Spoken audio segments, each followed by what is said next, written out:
그 핵심을 한 문장으로 표현하자면 하나님은 불순종한 요나를 결코 포기하시지 않는다입니다.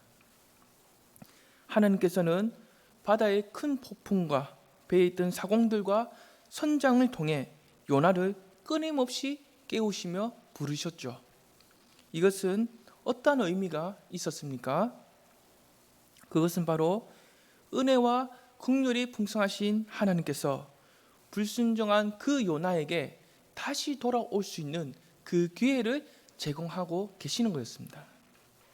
이와 같이 우리도 이 불순종한 요나처럼 너무나 부족하고 나약한 모습이 있지요. 그래서 우리가 우리 자신을 보면 소망이 있다가 없다가 하지만 이러한 우리를 포기하시지 않는 하나님, 그 하나님만 믿고 바라보면 우리는 변하지 않는 소망을 간직하며 누리게 되는 겁니다. 여기까지가 지난 시간에 함께 나누었던 핵심입니다. 오늘은 지난 내용에 이어서 좀 더 살펴보기를 원하는데요. 말씀을 함께 나누면서 우리가 아무리 부족하고 나약해도, 그래서 때로는 자주 넘어져도 우리를 결단코 포기하시지 않는 하나님, 그 하나님만을 믿음으로 바라보고 새 힘을 얻는 우리 모두가 될 수 있기를 간절히 원합니다. 사랑하는 여러분, 당연하고 익숙하게 여겨온 생각과 편견을 버리시고 요나의 입장이 한번 되어 보십시오. 여러분이 만약에 요나의 입장이 되신다면 지금 이 요나의 상황에서 하나님께 나아가서 어떠한 질문을 하시겠습니까? 제가 요나의 입장이라면 이렇게 질문을 할 것 같습니다. 하나님, 이것이 왜 불순종입니까? 너무 버릇없는 질문을 했나요? 제가 이렇게 생각하고 질문한 이유가 있습니다. 그것은 바로 제가 요나의 입장이 되었을 때 요나가 하나님의 뜻을 받아들이지 않고 순종하기 힘든 그 분명한 이유가 있기 때문이에요. 그렇다면 그 이유가 무엇입니까? 요나가 활동하던 이 당시에는 요나가 속한 북이스라엘이 우상과 제약에 빠져 있었고, 동시에 이방 나라인 그 아수르는 너무나 잔인하고 무자비하게 제국주의를 펼쳐가면서 주변에 있는 모든 나라들을 긴장시키고 있었습니다. 이러한 상황에서 요나가 북이스라엘이 아닌 니느웨로 간다는 것, 이것은 결코 쉽게 결정할 수 있는 일도 아니고 이해하며 받아들일 수 있는 일도 아닌 거죠. 제가 요나의 입장을 대변해서 좀 더 설명하자면 이런 겁니다. 하나님, 우리는 하나님의 백성이고 하나님은 우리의 하나님이 되십니다. 그런데 우리는 왜 그냥 이대로 내버려 두시고 저 잔인한 이방인들의 땅 니느웨로 가라고 하십니까? 하나님, 저들은 아주 심각하게 범죄한 이방인들입니다. 공의의 하나님께서는 저들을 마땅히 심판하셔야만 합니다. 뿐만 아니라 선지자인 나는 니느웨를 가는 것이 아니라 북이스라엘로 보내신 것이 맞습니다. 그래서 하나님의 백성을 다시 돌이켜서 은혜와 긍휼을 베풀어 주신 것이 맞지 않겠습니까? 이것이 바로 요나의 마음입니다. 사랑하는 여러분, 요나의 신분이 무엇입니까? 선지자이죠. 요나는 어느 누구보다 하나님에 대한 지식을 갖추고 있는 사람이고, 그래서 하나님의 어떤 분이신지 그 누구보다도 너무나 잘 알고 있는 사람이었습니다.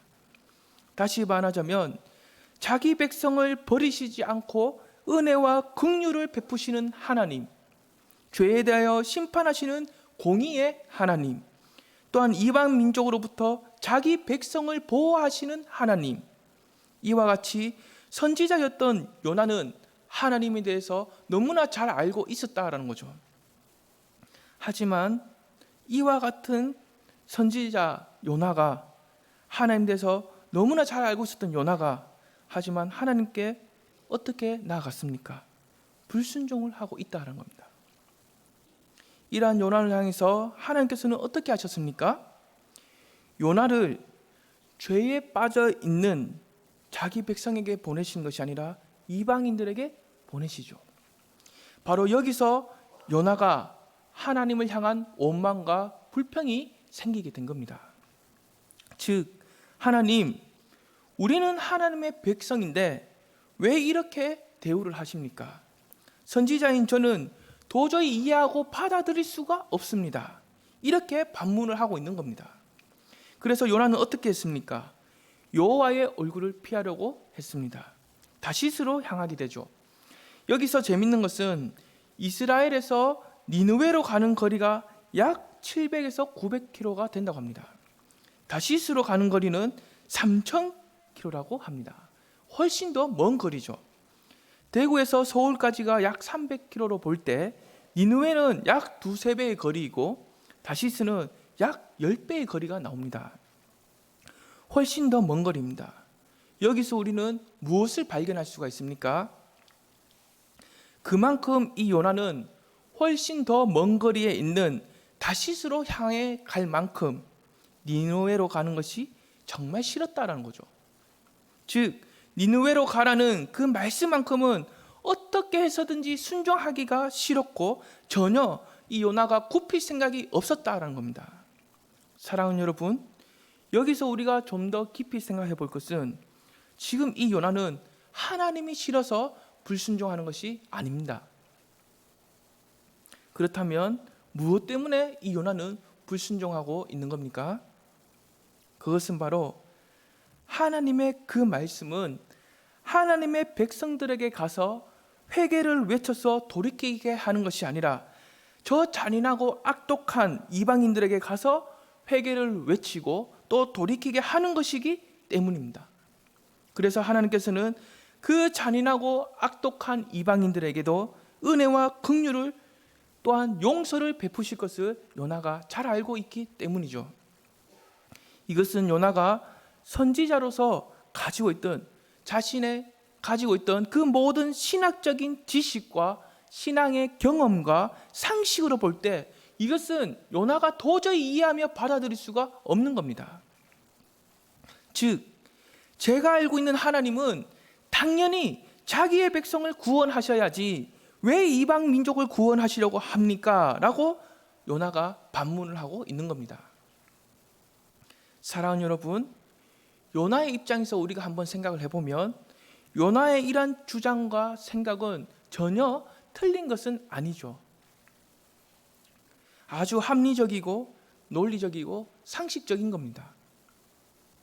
이러한 입장에서 아주 타당한 이유로 하나님의 명령을 거부하고 있다는 거죠. 그러나 중요한 것은 지금부터입니다. 요나가 가지고 있는 그 모든 신학적인 지식과 성경적인 지식과 신앙의 경험과 살아오면서 가지게 된 경험했던 그 모든 상식들, 이 모든 것을 다 동원했을 때 분명히 요나 자신이 맞았습니다. 옳았습니다. 타당합니다. 합리적이고 논리적입니다. 그럼에도 불구하고 요나는 불순종의 사람이라는 그러한 낙인이 찍혀 있다는 거죠. 그렇다면 요나가 불순종의 사람으로 낙인이 찍힌 그 이유가 무엇입니까? 요나가 니느웨로 가야 하는데 다시스로 가서 그런 겁니까? 하지만 여기서 생기는 반문은 제가 앞에서 설명을 했듯이 요나에게는 그만한 이유가 분명히 있었고 그것은 매우 합리적인 이유였습니다.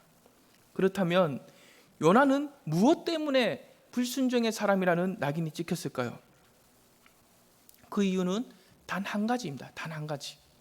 그것은 바로 요나에게 말씀을 주시는 이가 하나님이시기 때문입니다.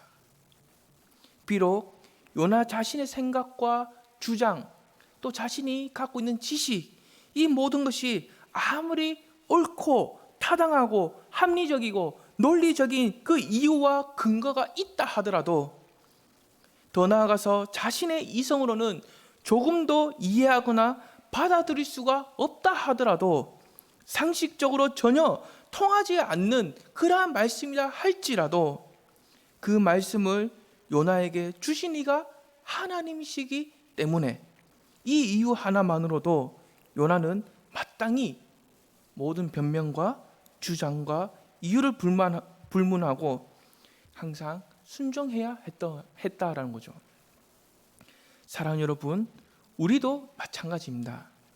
내가 가진 지식과 경험과 상식과 이해, 이 모든 것을 다 동원했을 때만 믿으려고 하는 청년들도 가끔 있습니다.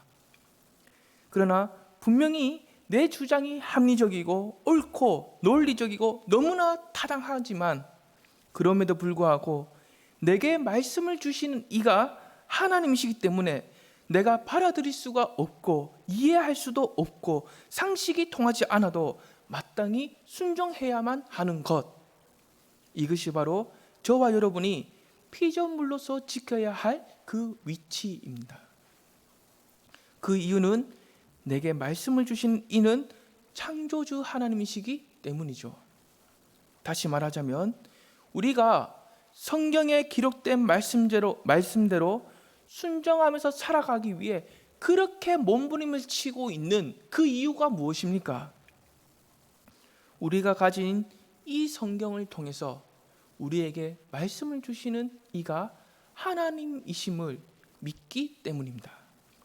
사랑하는 여러분, 제가 성경을 읽고 묵상하면서 가장 힘들고 부담스러울 때가 언제인지 아십니까? 지금 이 요나처럼 묵상하던 그 말씀이 제 자신과 서로 부딪힘이 일어나고 갈등이 일어날 때 정말 부담이 됩니다. 이 반면에 제가 성경 읽고 묵상하면서 가장 큰 위로와 은혜를 받는 순간이 언제인지 아십니까? 하나님의 도우심을 힘입어서 그 부딪혔던 말씀, 갈등이 일어나고 있던 그 말씀대로 순종하며 살아내는 바로 그 순간입니다. 사랑하는 여러분, 우리가 성경을 읽고 묵상을 할 때 예를 들어서 회개하라라는 그 말씀 앞에서 아무런 부딪힘과 갈등도 없이 그냥 성경 페이지만 쓱 이렇게 넘기면서 넘어간다면 이것은 아무리 성경을 많이 읽어도 성경을 성경답게 읽는 것이 아닙니다. 성경을 성경답게 읽는 것은 이 성경을 통해서 말씀을 주신 이가 하나님이시라는 것을 분명하게 기억하고, 그래서 나와 부딪힘이 있고 마찰이 있고 갈등이 일어나고 있는 그 말씀 앞에서 네, 하나님, 바로 그 죄인이 바로 접니다. 회개를 해야 할 죄인이 바로 제 자신입니다 라고 고백하면서 납작 엎드리는 것까지입니다. 왜냐하면 이 성경을 통해서 우리에게 말씀을 주신 이가 하나님이심을 믿기 때문이죠. 사랑하는 여러분, 우리 하나님께서는 우리에게 위로와 평안을 주실 때 말씀을 통해서 주십니다. 그런데 그 말씀으로 얻는 위로와 평안은 어떤 것입니까? 세상이 줄 수 없는 그 어설픈 위로와 평안이 아니라 완전한 위로와 평안입니다. 그렇다면 성경 말씀을 통해서 그 완전한 위로와 평안은 어떻게 해야 누릴 수 있는 겁니까? 나와 부딪힘이 있고 마찰이 있고 갈등이 일어나는 그 말씀 앞에서 그저 모른 척하고 쓱 넘겨가는 것이 아니라 그 말씀을 붙들고 하나님의 도우심을 간구하며 그것을 힘입어서 나를 철저히 굴복시키며 순종하게 될 때, 그때서야 비로소 누리게 되는 것이 하나님께서 주시는 위로와 평안입니다. 때로는 요나가 경험했던 것처럼 하나님의 말씀이 우리에게 큰 부담감으로 찾아올 때도 있습니다. 이와 관련해서 한 가지만 더 예를 들자면 서로 사랑하라라는 말씀이 있죠. 우리는 이 말씀 앞에서 말씀을 주신 이가 하나님이신 것은 분명하게 기억하고 있지만, 그럼에도 불구하고 내가 미워하는 그 사람을 향해서 내 하나님, 서로 사랑하는 일에 적극적으로 바로 즉시 순종하겠습니다, 이렇게 고백하며 순종하기가 얼마나 힘이 들고 부담이 됩니까? 굉장히 어려운 일이죠. 사랑하는 여러분, 우리에게 이러한 부족함과 나약한 모습이 있다고 이것을 모른 척하고 그냥 넘어가 버린다면 혼자서 어느 정도는 잠깐의 자기 위로와 평안이 있을지는 모르지만 그것은 진짜가 아닙니다. 가짜입니다. 완전한 그 진짜 하나님께서 주시는 위로와 평안은 어떻게 해야 누릴 수 있습니까? 하나님, 제게는 저 사람을 사랑할 마음이 전혀 없습니다. 그래서 서로 사랑하는 이 말씀 앞에서 철저히 굴복하고 순종할 수 있도록 제 마음에 사랑을 주시옵소서. 이렇게 하나님께 나아가 도움을 구하고 또한 그분의 도우심을 힘입어서 내가 철저히 굴복하고 순종하는 바로 그때가 바로 하나님께서 주시는 진짜 위로와 평안을 누리게 된다라는 거죠. 그래서 우리가 순종의 자리에 남아서 잘 지키고 있어도 우리가 자랑할 것은 아무것도 없는 겁니다. 그 이유가 무엇입니까? 우리가 하나님의 말씀대로 순종의 자리에 남아서 잘 지키고 있는 것은 내 힘과 내 능력으로 내 지식으로 하는 것이 아니라 하나님의 도우심을 힘입어서만 가능하기 때문이죠. 사랑하는 여러분, 우리가 신앙생활을 하다 보면 자주 하는 말이 있습니다. 여러 말들이 있지만 그 중에 하나가 은혜를 받았다라는 겁니다. 우리가 은혜를 받았다라고 할 때 어떤 의미를 두고 말하는 겁니까? 내게 주신 그 말씀이 내가 옳다고 여겨지고 내 생각과 일치가 되고 내 마음에 만족과 충족함을 주고 그래서 은혜를 받았다라고 할 수 있는 겁니까? 만약에 이러한 것으로 은혜를 받았다라고 한다면 하나님의 은혜에 대해서 아주 큰 오해를 하고 있는 것일 수도 있습니다. 그렇다면 이 은혜를 받았다는 말을 우리가 어떤 의미로 이해해야 합니까? 저는 이 질문에 대해서 오늘 함께 나누고 있는 이 설교의 관점에서 이해하며 정의하고자 합니다.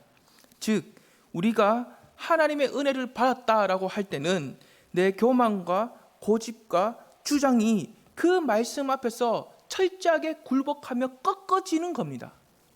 동시에 그 말씀대로 순종하며 사라지는 거죠. 이것이 바로 은혜를 받았다라고 할 수 있는 진짜 은혜를 받은 자의 모습입니다. 사랑하는 여러분, 우리가 이러한 관점으로 볼 때 하나님의 어떠한 점이 발견이 됩니까?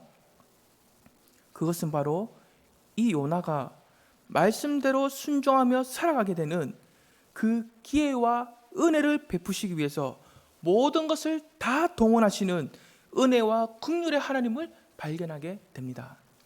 그러나 참 안타까운 것은 뭡니까?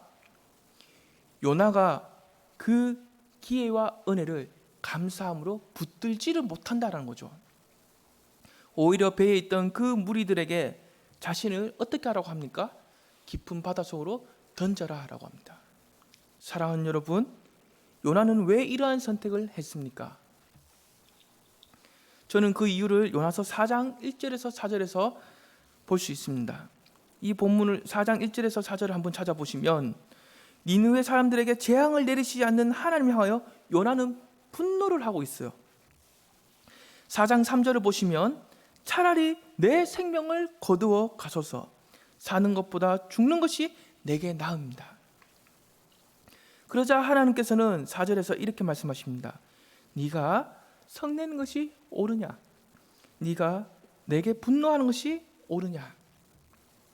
이처럼 요나서의 전체적인 그 흐름과 맥락을 볼 때 요나가 자신을 바다에 던지다라고 하고 있는 것은 불순종한 자기 자신에 대한 절망과 낙심과 실망 때문에 그런 것이 아닙니다. 오히려 그 반대로 자신의 죽음을 통해서 하나님께 성을 내면서 도전하고 있는 거예요. 한마디로 말하자면 저는 하나님이 틀리셨다라는 것에 제 목숨을 바치겠습니다라고 요나가 그렇게 생각하며 행동하고 있는 겁니다. 사랑하는 여러분, 요나의 이러한 모습은 하나님 앞에서 끝까지 불순종하는 자가 얼마나 어리석고 무지하고 완악한지 대표적으로 잘 보여주고 있는 겁니다. 하지만 하나님의 반응은 어떻습니까? 1장 17절 우리 함께 읽어보겠습니다. 여호와께서 이미 큰 물고기를 예비하셔서 요나를 삼키게 하셨으므로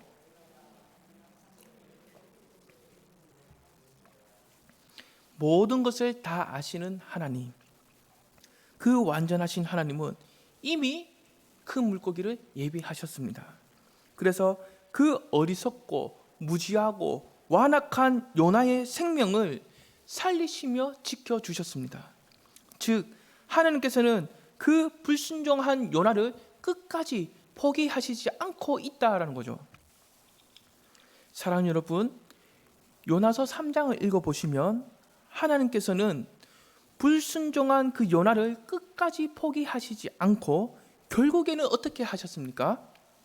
순종의 자리 니느웨에다가 세워 놓으셨습니다. 이것을 한 문장으로 말하자면 요나는 하나님으로부터 큰 은혜를 받은 겁니다.